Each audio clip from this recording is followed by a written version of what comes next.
Now, Mark identified 6 issues for me to talk about. I can't obviously treat all those issues in anything but a passing way, but I'll try and cover them in what I've got to say.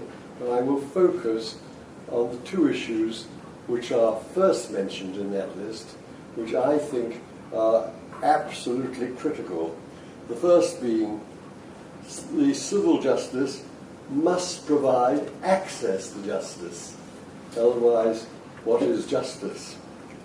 And secondly, that if we're going to do that, somehow we've got to find ways of enabling the public to have access to justice which is affordable. Because if it's not affordable and cannot get the benefit, the need of the public met at a price they can afford, again, it is hopeless. The 2 elements depend hugely on government resources. But you know, government resources have not increased in any way sufficiently to meet the needs of the public for the services to which I've referred. And I'm talking about the commercial world, the world of human rights, and I could also go on and talk about the position in the criminal field as well, but I'm going to ignore the criminal field, although it's very important in what I've got to say. You know, as it used to be said, this is like the Savoy Hotel, justice is available for all, as long as you can pay for it one way or the other. And throughout my period of involvement in the law, there has been a continuous tension between the need to pay for it and the need to provide it. And we've got another budget coming up, and we know that there are going to be cuts if the media have got it right. And we know that the justice area is not a protected area. And despite cut after cut, it's going to be likely that there will be further cuts. And that is not taking into account the huge inquiries that the government promotes to deal with concerns of the public again and again. There seems to be a different world where resources are not mentioned, but the effect on the resources totally that are available must be significant. Now, we all have got sympathy for victims, especially if they're victims who have been affected by sexual misconduct of the grossest kind. But if you are going to try and carry out the sort of investigation that Justice Goddard from New Zealand has undertaken to perform, because no one else was acceptable to those who come under the banner of victim, then you've got a huge task before you. She's got more and more put on her plate. And she's announced that it's going to take 5 years. I don't believe for a moment I will see the results of all her work, because I don't think there's a hope that she will be able to do it all in 5 years. And I think also there's a huge danger that the task will be so great it could break the system, as seems to have been what is happening in relation to the Iraq inquiry. So, and where does the government find the resources for the one inquiry of this nature after another. We've still got the Iraq inquiry out of the way, and really one, I think, should be thinking about very carefully about priorities and expense. Though I again stress that I'm very conscious of the positions of the victims. But it's the legal system is a system for human beings, and how you can investigate a case satisfactorily where taking the main culprit is no longer alive, and what is it going to achieve if the main culprit alleged is not able to give evidence? How can you have a properly balanced situation? But that's not what you're really concerned about, and I go back to the rather more narrowly prescribed matters that Mark referred to. But I do feel that we are in a situation that we've got to cut our cloth in accordance with the resources that are available, and we've got to try and see how we can provide access to justice and at what the system can afford. The position with regard to legal aid, I'm sure everybody here knows about. In 1949, when it was brought in, it was a very extensive provision of legal aid. Nobody could really criticize it because independently administered by members of the profession acting pro forma, pro bono, the situation was that there only had to be two tests generally which had to be complied with. First of all, the individual had to become within the financial bands of those who deserved help, and that was put on a sliding scale. And secondly, they had to have a reasonable prospect of success. And generally speaking, it was across the board. And if somebody argued that they had not got the right limit on their resources, that could be looked into. And they'd also to show that there was a reasonable prospect of success. And that was done quite simply, usually, by getting an advice from an appropriate lawyer indicating the merits of the case. And on that basis, the person would get legal aid. Well, now we've had legal aid cut down dramatically. Now, I don't criticise the government about the cuts that have taken place. No government's going to like a situation where they're committed to something which is demand-led. And the fact is that it was demand-led because if the cases that arose depended on the public demand. So we have now areas extracted one after another. Then one comes to a situation, what is the scale of finance that's been provided? Well, you'll know from contemporary experience that the provision is satisfactory, but it's very limited. And the government was conscious it was very limited, and therefore included in its provisions money for exceptional cases. And the ironic thing is that the resources that were available for those exceptional cases, despite the need, were initially not taken up. And they were very, very restricted resources. Because, of course, individuals were not seeing it as something which was available. And the lawyers also didn't think it was available. So legal aid is now very restricted. Then there's the question of how does that impede justice? But my view is that it has been shown quite clearly that without legal aid, many people cannot bring cases when they should. I can remember when it was said the people at the bottom were all right because they could get legal aid.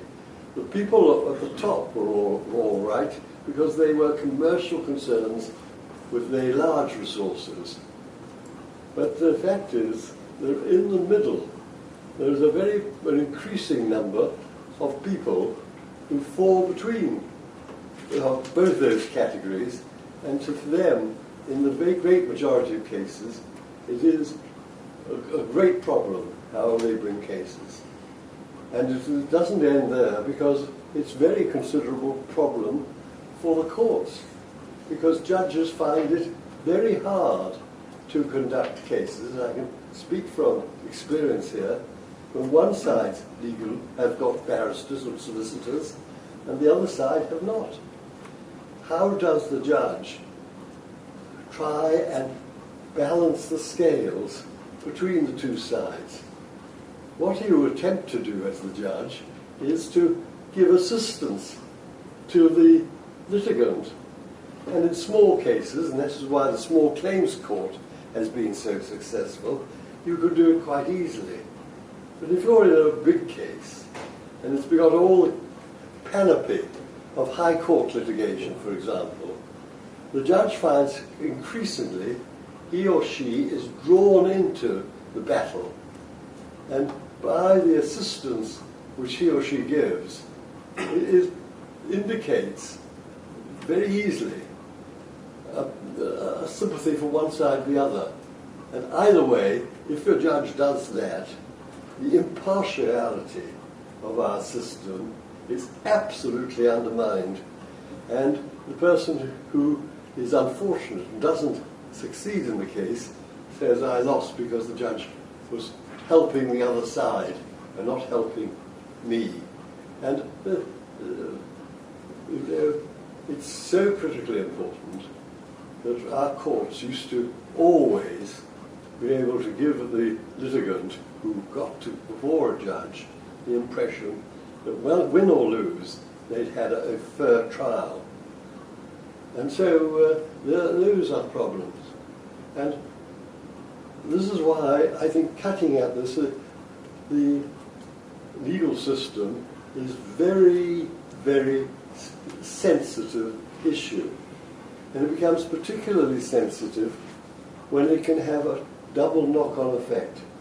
First of all, lawyers find that on the resources that are available to those who want to bring proceedings, it's not worth their while to do so. And in certain areas, you find you can have a desert where it's impossible to find a lawyer with any degree of ease who's prepared to take on the case. And it's also very worrying if it means that the attractions of becoming a judge are reduced. Most judges who are appointed could still earn a living in their profession as a practitioner. But they got to, our system depends on the majority of our judges being prepared to give that up and take on the role of being a judge. But if there should come a time when people aren't prepared in sufficient numbers to become judges who are of the quality and ability of those who we require to perform the job of a judge, that would completely undermine the quality of our system. And if you undermine the quality of the system, it's very difficult to restore the quality thereafter. And so these are the reasons why I think the two subjects I've identified are so important. Now, I'm keeping my eye on the clock, as all lawyers now should be trained to do if they're appearing before a judge. You're my judge, and I've got to keep you in mind because I want to hear your questions.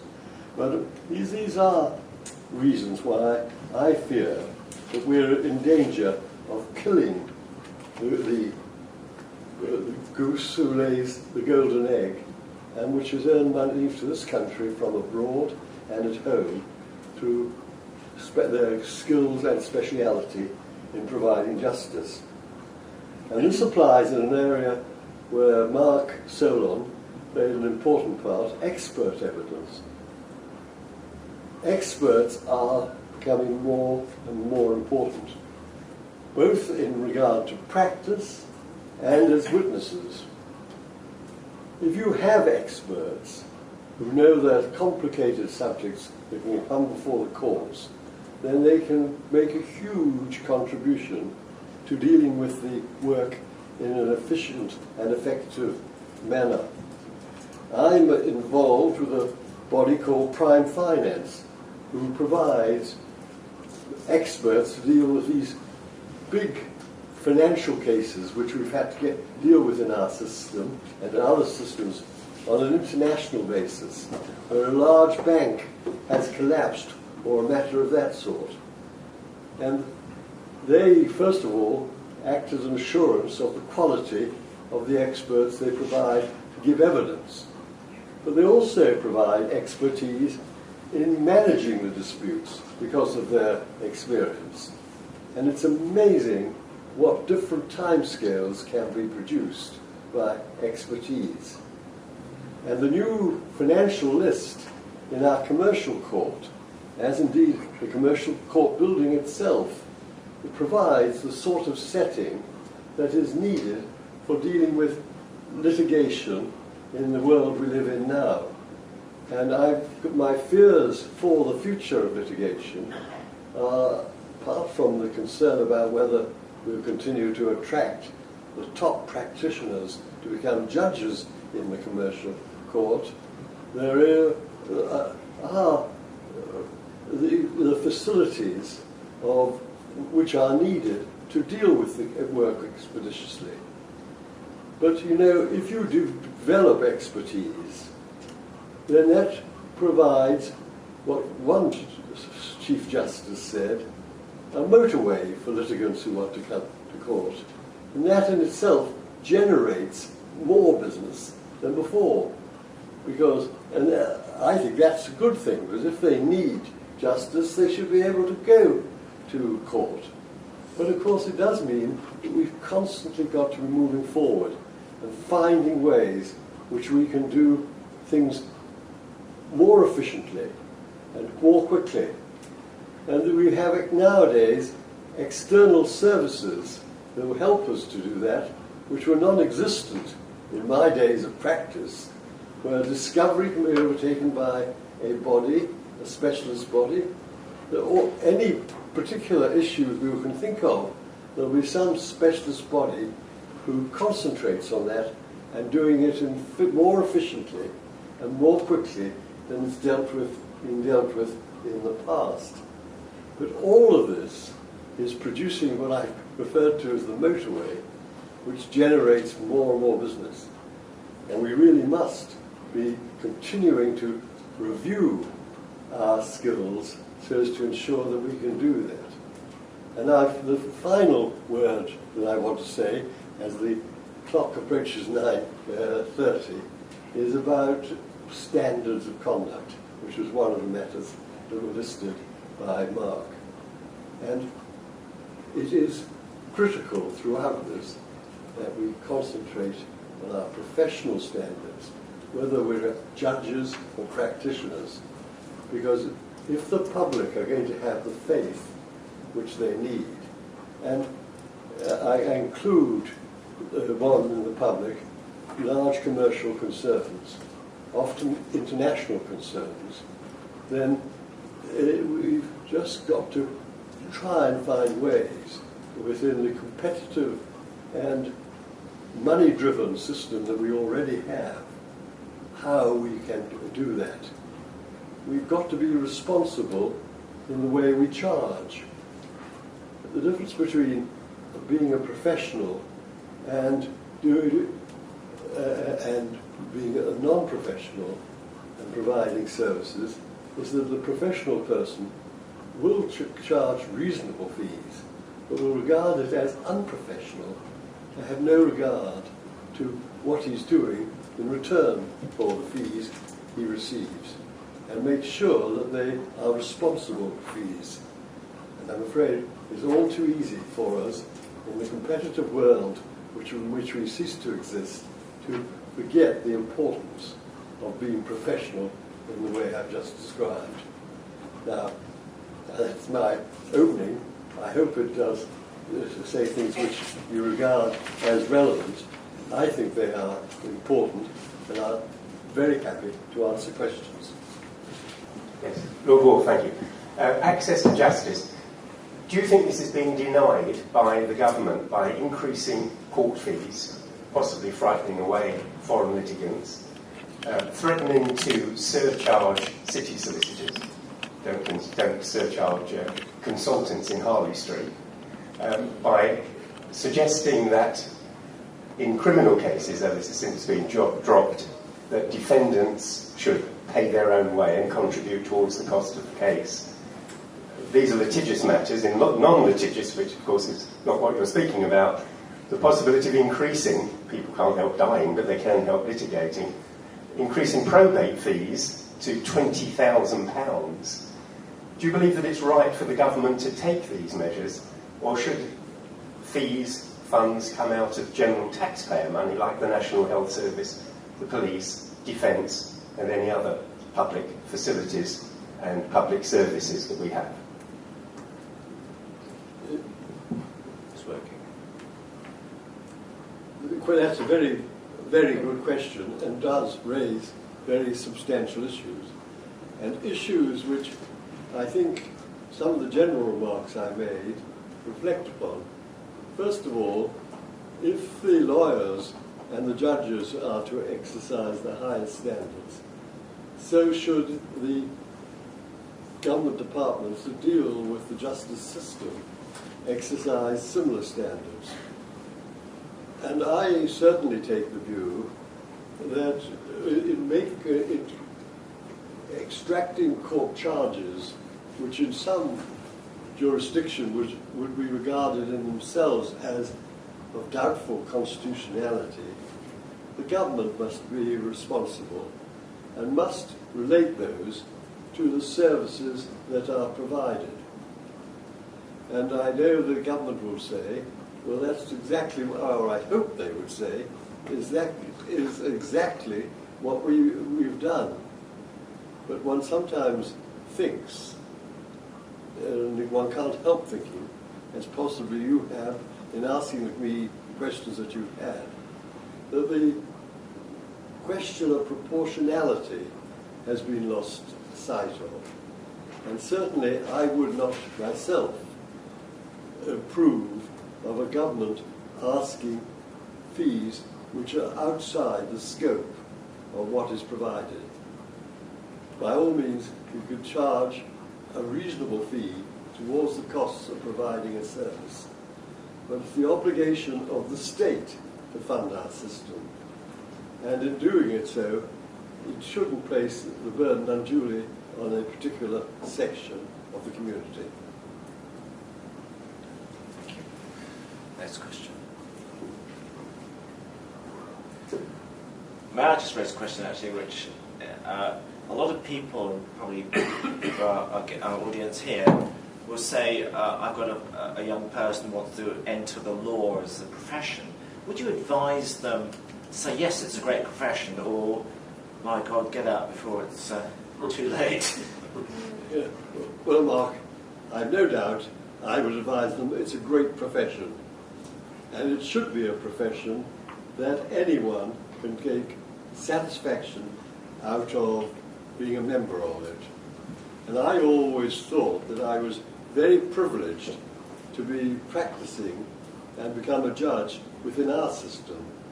Because unlike in some countries I've visited, the career of being a lawyer and the career of being a judge within the system was regarded generally by the public as an honourable employment, and one in which society on the whole respected.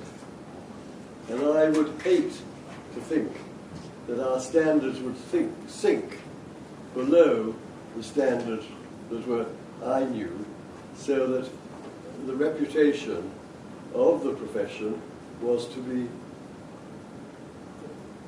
tarnished. Whenever we look in sport, unfortunately, no matter how enthusiastic we personally may be in relation to the sport, things happen which really worry one. And I now sit as a member of the House of Lords as a crossbencher. Things happen in the political arena which unfortunately have tarnished the image of politicians and sportsmen. We've got to take great care that we don't damage the occupation which I, at any rate, love by adopting standards which were in the past would be regarded as unacceptable. We can discard practices which are no longer relevant to contemporary times, but we can't ignore the standards that used to exist and say they are no longer relevant, and we don't need to be professionals anymore.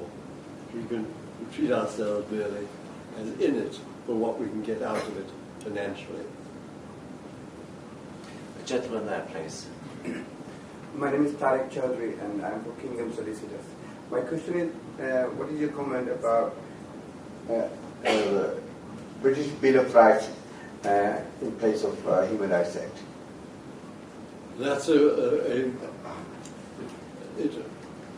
all depends what's going to be in the British Bill of Rights. I think the present Human Rights Act serves us well.